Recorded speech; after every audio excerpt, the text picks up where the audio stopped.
Gentlemen, I don't want to spend too much time on this, but I think it's worth mentioning in the show. This past week, Corey Vereen, he was drafted by the LA Wildcats.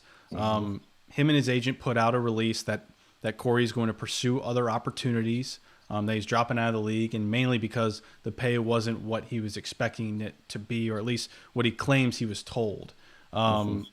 They put out a press release kind of saying that there was going to be a base of $27,000 and kind of mentioning all of these bonuses and everything.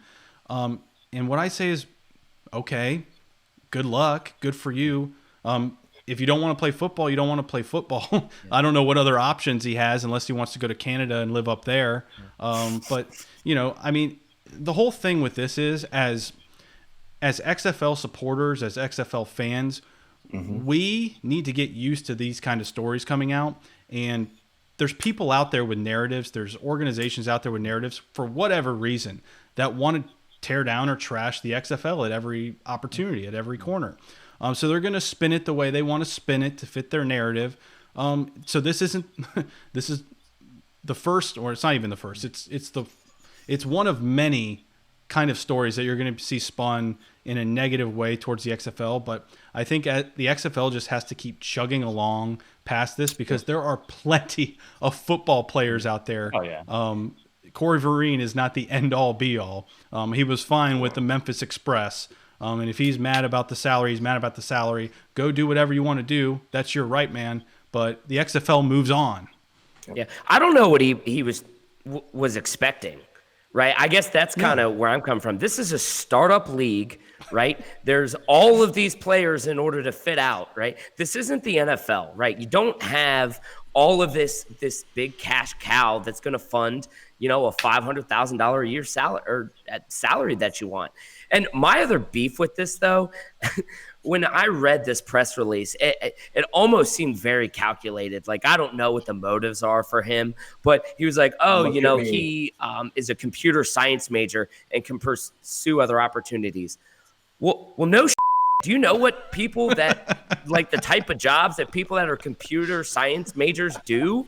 Right? Those guys are like front end, back end developers, like guys that end up working for very high revenue tech companies. Of course, he can go to Oracle and make a lot more money than making whatever the figure is going to be. Right. And that was the other beef I had about it. Like, it hasn't really been quote unquote released by the league on what the actual figure is. So what's the motive here other than just trying to get some cheap press? I don't know. I thought it was crap. That's what I think.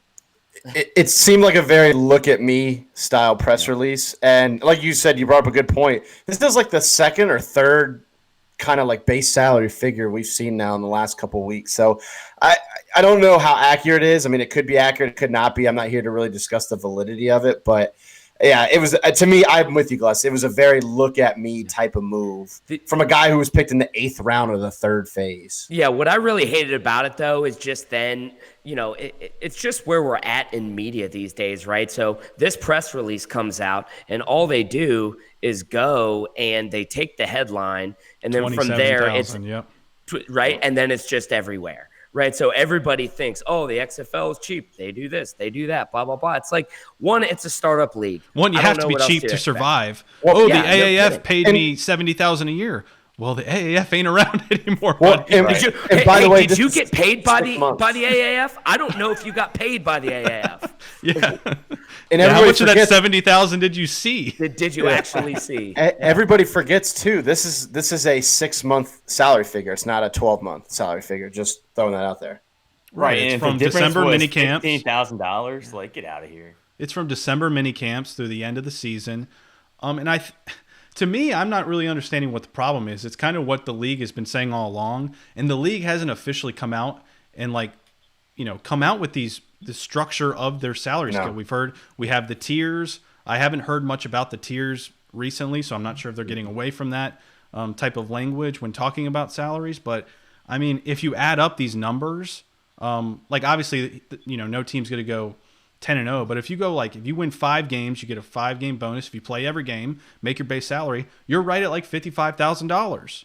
Right around there, which is what the league has been saying all along. The majority of their players in that bottom tier are going to be making, I think it was $45,000 to like $60,000. Yeah. Yeah, I think the assumption was 55 was the starting point, and then you get those bonuses that could bump you up to like maybe 70, 75. But yeah, I don't know. that assumption. It's all speculative at this point. Right, exactly. Yeah. And I think it's just, I don't know. I like I said, these kind of stories are going to come out. They're going to be spun the way that people want to spin them. But to me, this really doesn't affect the league and operations at all. And you haven't seen this mass exodus of players so far. And I don't think you're going to see it because I think this kind of was a one-off, a guy that just wanted to get his name out there for whatever reason and take a shot at the league. We wish him the best of luck, but the XFL doesn't need him. The XFL moves on. There's tons of players. I mean, look at the players that didn't get drafted that are going to be put in the supplemental draft. Corey Vereen will be replaced. Oh wait, he was already replaced like that. It's just it's just a small tiny piece in this massive puzzle. So we move on. The league moves on, and we go forward to February 2020. What's up, football fans? This is Riley from XFL Chalk Talk. Subscribe to our YouTube channel and hit that notification bell so you can stay up to date on all things XFL and interact with us on social media, Facebook, Twitter, Instagram at XFL Chalk Talk.